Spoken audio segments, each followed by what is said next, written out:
ذی الحجہ کے ان مبارک ایام میں ان دو طلباء کا، ایک کا ناظر قرآن شروع اور دوسروں کا حفظ، دعا فرمائیے اللہ تعالیٰ ان دونوں کو قرآن کا جید حافظ بنائے، عالم بنائے۔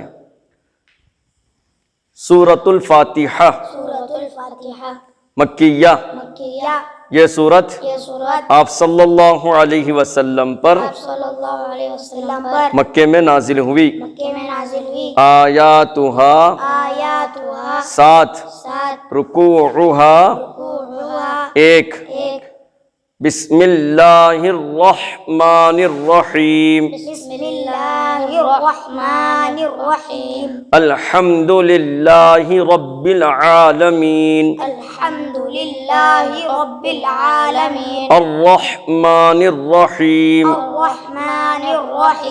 مالک یوم الدین، ایاک نعبد وإياك نستعين، اهدنا الصراط المستقيم،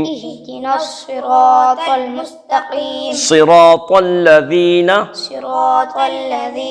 أنعمت عليهم غير المغضوب عليهم ولا الضالين، آمین۔